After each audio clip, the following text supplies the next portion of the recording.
Hello everyone, welcome to the channel.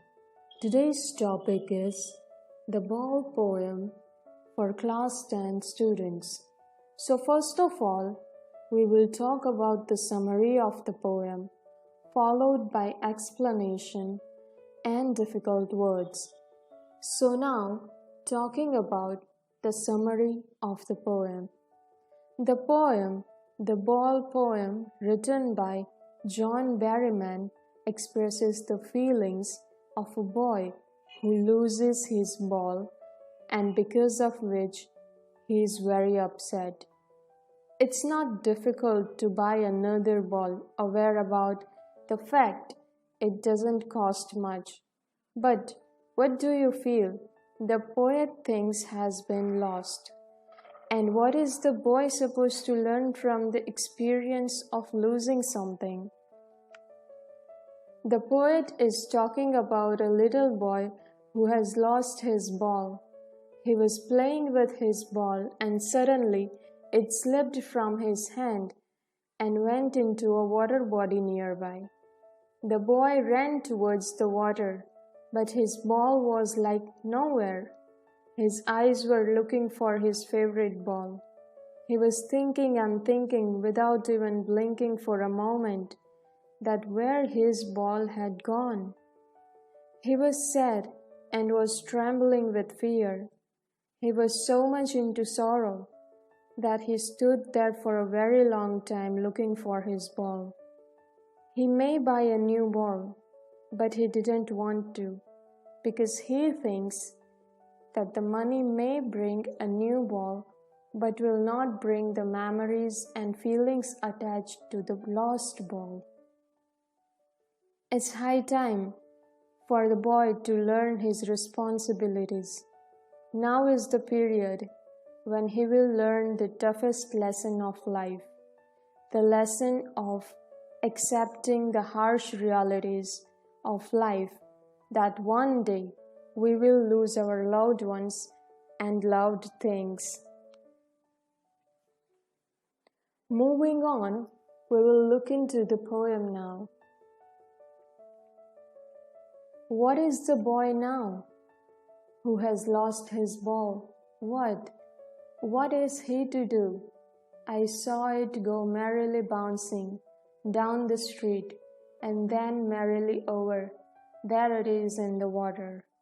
The poet is talking about a boy who has lost his ball.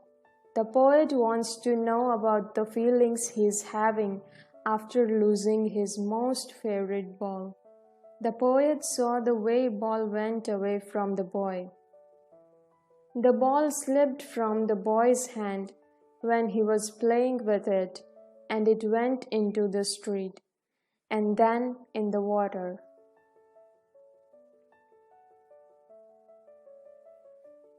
No use to say, oh, there are other balls. An ultimate shaking grief fixes the boy. As he stands rigid, trembling, staring down all his young days into the harbor where his ball went, I would not intrude on him. A dime another ball is worthless. Now he sends his first responsibility. The poet says that there is no point in saying the boy that he will get another ball because the boy is very sad. He is very much upset, and that's because all of his memories went away from him along with the ball. This loss is unbearable for him. He has lost something he loved.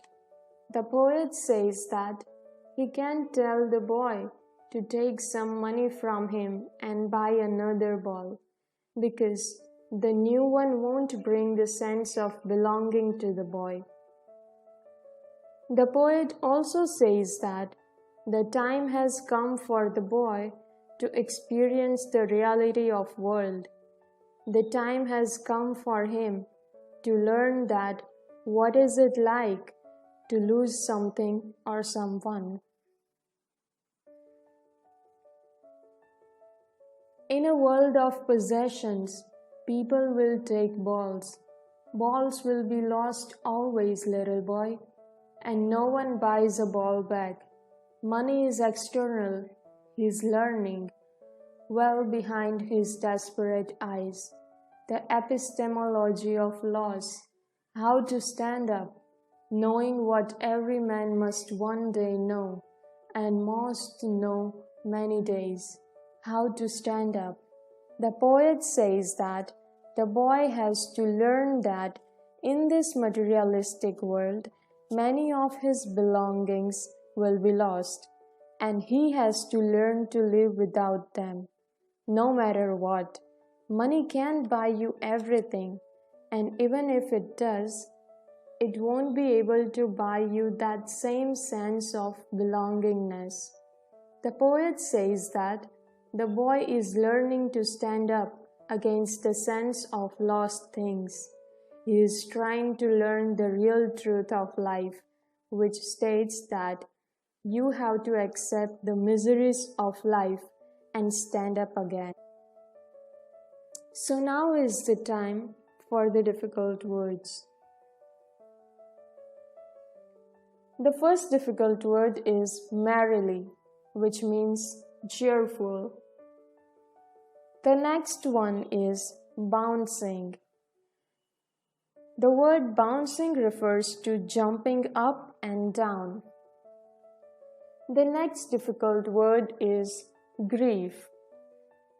This means sorrow. And the next one is rigid, which means fixed. The next difficult word is trembling. The word trembling means shaking.